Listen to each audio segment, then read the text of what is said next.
Bien, Bea, muchas gracias. Estaremos atentos a todos los reportes que lleguen. Desde allí veíamos, por ejemplo, el candidato de la presidencia, Guido Manini Ríos, y el diálogo en última instancia con el director del INR.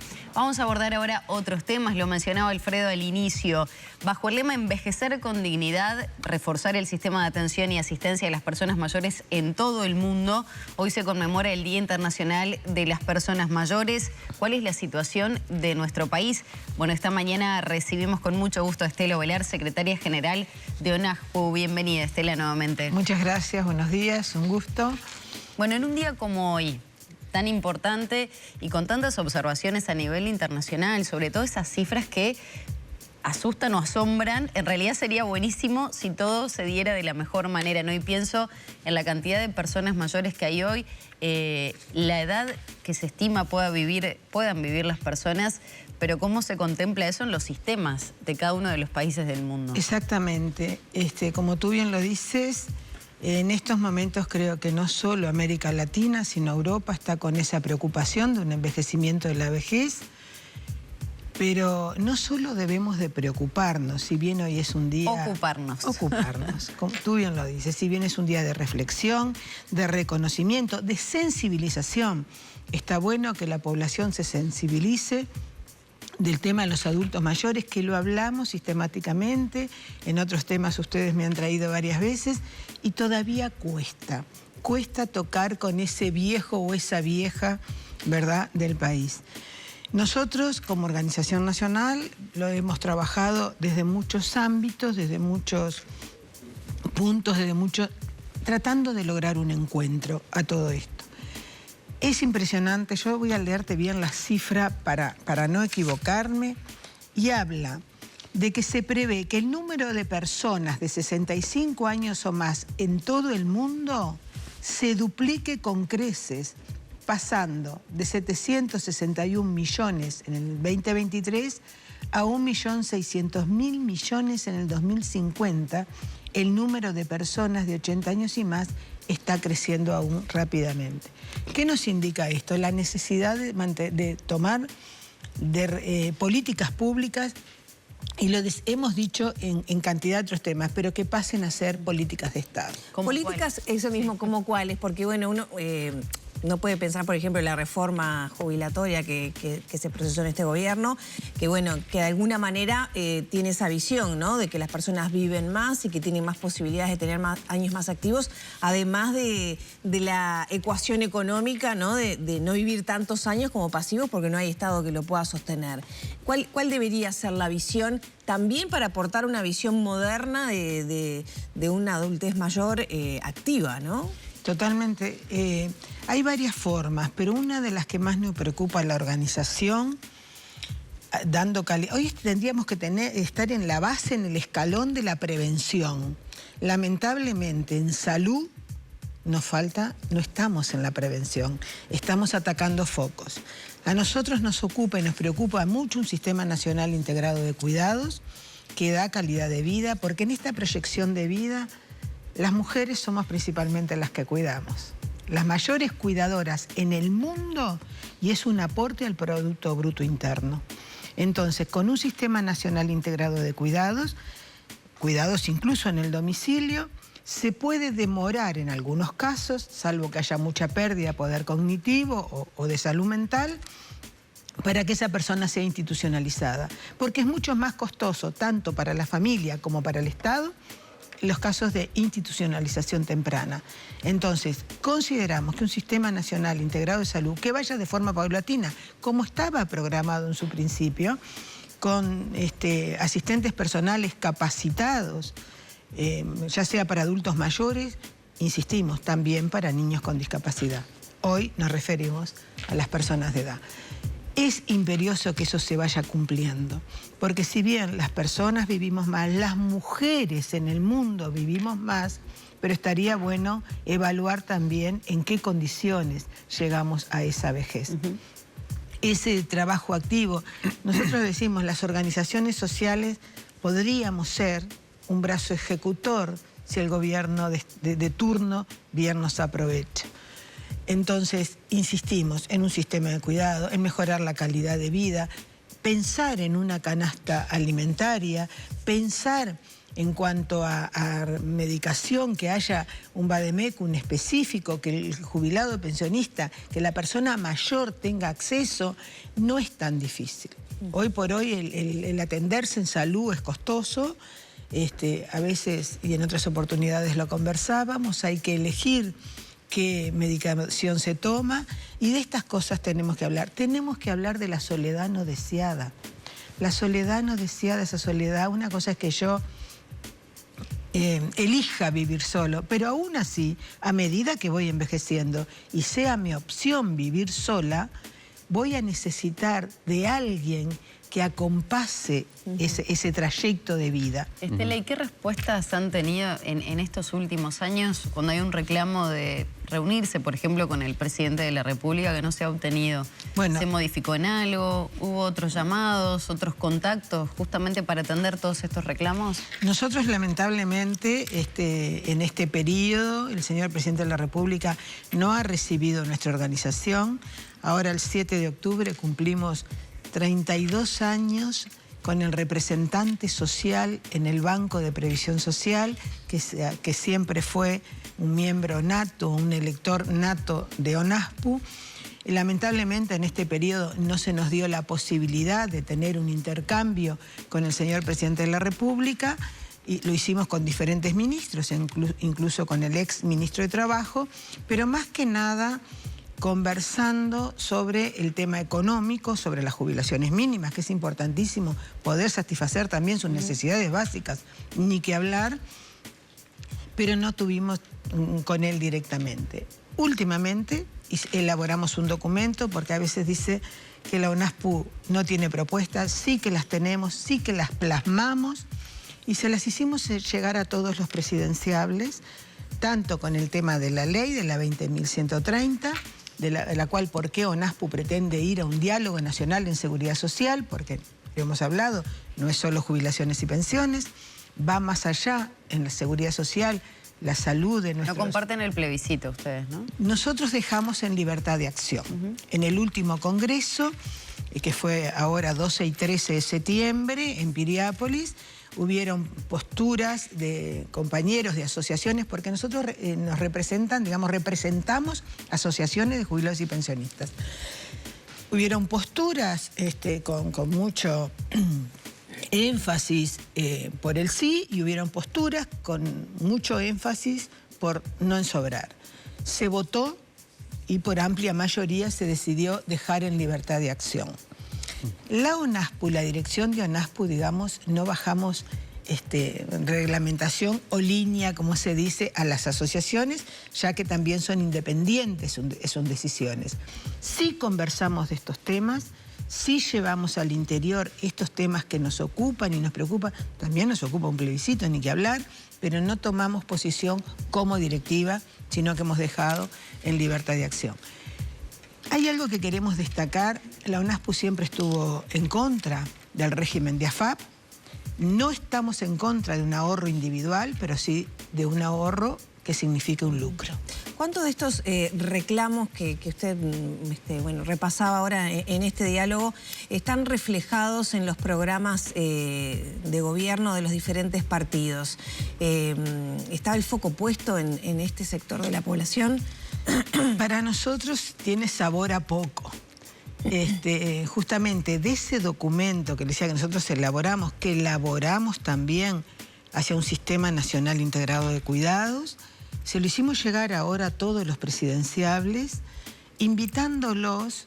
Claro, sabemos que la dinámica electoral, de la campaña electoral, lleva mucho tiempo, pero invitándolos a que nos visiten en la organización para hablar de estos temas. Nos ha dado la sensación de que es poco, se habla muy poco del tema de los adultos mayores, de nuestras viejas y de nuestros viejos.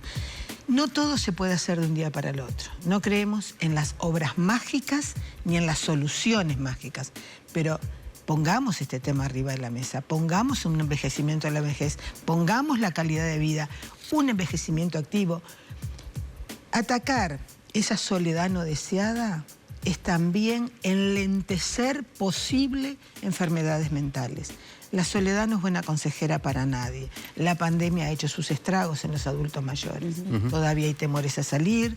Lo vemos, nosotros recorremos el país, las asociaciones de jubilados, hay gente que le cuesta reintegrarse a las tareas todavía porque sienten cierto temor o perdieron la costumbre.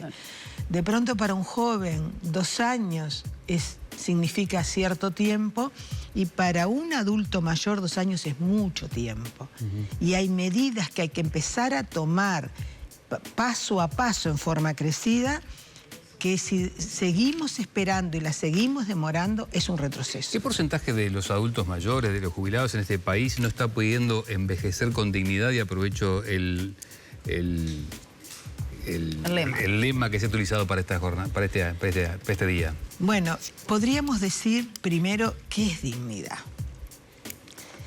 Consideramos que cuando no se pueden cubrir las necesidades básicas, que tenemos 140.000 jubilados que cobran la mínima, 18.840 pesos, que no les da para satisfacer sus necesidades básicas, estamos impidiendo un envejecer sin dignidad. Por otro lado, la violencia, el abuso y el maltrato. Nosotros integramos, junto con otras organizaciones sociales, la Institución de Derechos Humanos, nos preocupa y nos ocupa el maltrato, el abuso económico, el abuso psicológico, el abuso en el golpe, el abuso sexual en nuestra... Eso es no envejecer con dignidad, no escucharlos, no darles su espacio. ONASPO está abocado a un centro de día, no soluciona, pero va compasando esas horas que el adulto mayor está solo, porque es lógico, los temas de pronto no son iguales, las familias se vienen conformando de manera diferente, los tiempos son diferentes. Consideramos de un énfasis en los centros de día, hay algunos que funcionan en el interior, con algunas asociaciones de jubilados y pensionistas que les ceden el espacio físico. Nosotros estamos abocados a un centro de día de ONASPO, está el proyecto, faltan algunas cosas, pero para que tenga un lugar donde ir a discutir con sus pares, donde pueda aprender una manualidad, donde pueda cantar, donde pueda ser libre, que no se sienta oprimido. Para nosotros eso es envejecer con dignidad. ¿Qué pasa con la vivienda y esta iniciativa que tuvo el BPS de los alquileres, en vez de la creación de nuevas soluciones habitacionales, y al mismo tiempo, para complementar un poco la respuesta a lo que consultaba Lore, con el sistema de cuidados, en definitiva, ¿hay un debe en esos dos aspectos en este periodo? Sí, muchísimo.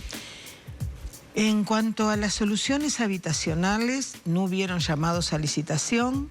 Eso quiere decir, para la construcción, ¿verdad? No se construyeron viviendas. ¿Cero vivienda nueva? Cero vivienda nueva. Las que se entregaron nuevas venían de licitaciones anteriores, 2018, 2019. ¿Qué implica esto? Que el gobierno que ingrese el 1 de marzo, le va a ser muy difícil o casi imposible volver a construir. Porque ese proceso licitatorio en los organismos lleva un tiempo y la construcción lleva su tiempo. ¿Cuál es el déficit de vivienda de los adultos mayores? En estos momentos hay unas 6.700 personas inscriptas. En cuanto a lo que tú me preguntabas del subsidio alquiler, cuando se lanzó, la modalidad del subsidio alquiler ya estaba desde el 2009, que era para aquellas personas que tenían desalojo o lanzamiento. Lo que se amplió ahora, se potenció, se pensaba llegar a 2.000 y se llegó casi a 560, 570. Porque recién mencionaba los postulantes. ¿Hay postulantes pero no hay cupos? ¿O las personas no se están presentando, no cumplen con requisitos? El subsidio alquiler no es tan fácil porque es la persona primero que debe de buscar su lugar para alquilar. Se abrió en BPS como un registro de aquellas personas que tuvieran una vivienda y quisieran alquilarla para facilitar que el jubilado pensionista la vaya a buscar. El garante es la Contaduría General de la Nación, pero tiene que cumplir los requisitos también de la Contaduría General de la Nación. Lo que nosotros vemos, se alquila y si el propietario dentro de 2 años no quiere renovar ese contrato, la persona sigue siendo beneficiaria de ese subsidio alquiler, pero tiene que ir a buscar otra vivienda para alquilar. Cuando tenés 70, 80 años, hasta el mudarte de esa manera, cuesta. Nosotros insistimos en los complejos habitacionales que a veces dice, hoy por hoy no están atendidos como quisiéramos, no se les está dando esa participación social, esa integración como se le dio en algún otro momento. Entonces hay un trabajo social también para hacer, para integrar y, como tú bien decías, para compasar ese envejecimiento con dignidad. ¿El representante de los jubilados en el BPS no pudo, digamos, gestionar eso? El representante de los jubilados lo lleva a directorio. Recordemos que son 4 directores políticos nombrados por el Poder Ejecutivo y 3 sociales, cada uno su representación. Las propuestas se llevan, la inquietud se lleva, a veces cuesta que eso se apruebe. ¿Qué evaluación hace NASPU del plan Ibirapitá? Bueno, nosotros lo hemos dicho muchas veces, lamentablemente dejó de ser una inclusión como era. Nosotros nunca estuvimos de acuerdo en que se dieran teléfonos inteligentes, siempre insistimos que la tablet era lo más acorde a los jubilados y pensionistas, hasta por el manejo táctil, la visión, tenía una biblioteca interesante. Es más fácil una tablet que un teléfono inteligente y se bajó el monto de las bases de prestaciones para tener acceso a ese teléfono inteligente. Para la tablet eran 8 bases de prestaciones y contribuciones, que está en 6.177 cada base, y ahora son 5. Consideramos que cuando se implementó era realmente una inclusión. Ahora esos teléfonos, cuando hablamos a veces con algún centro vendedor de Antel, están las dudas si realmente llega a ese adulto mayor. Además, cuando van a retirar ese teléfono inteligente, obviamente, Antel es un centro de venta también, les empiezan a ofrecer uno que saca mejor la foto, y también se hace muchas veces de una cuota que después se les hace difícil poder pagar. Entonces, consideramos que el plan Ibirapitá debiera rever, el que se le rompió la tablet anterior no se la arreglan y tampoco tiene derecho al teléfono, o sea, dejó de ser la esencia de la inclusión en informática. ¿Por qué no se le repara la tablet? Porque si no le dan un teléfono... Se nos indica que ya no se pueden reparar, que quedaron obsoletas. Ahora es más útil un teléfono, un poco había cuenta de la evolución de la tecnología, que todo el mundo anda con teléfonos digitales, inteligentes y no tanto con tablets. Lo que pasa es que la tablet también acompasa el avance tecnológico. Cada vez se le pueden incluir más programas. Pero la visión del adulto mayor no es la misma en la tablet que en un teléfono inteligente. La forma de táctil no es la misma y lo hemos comprobado, Yo creo que se debieran de dar las 2 opciones. Aquella persona que es un poco más conocedora de toda esta parte informática, un teléfono. Nosotros insistimos que debiera de realmente buscarse esa integración. La pandemia fue importante, las personas que podían estar conectadas. Entonces, en las asociaciones de jubilados se daban ciertos cursos de manejo. Eso hoy por hoy, salvo excepciones, no se da. Entonces, a todo esto, campaña de sensibilización hacia nuestros bienes. Estela, muchas gracias por acompañarnos nuevamente aquí en Arriba Gente. Por favor, gracias a ustedes y bueno, considerarnos como sujetos de derecho.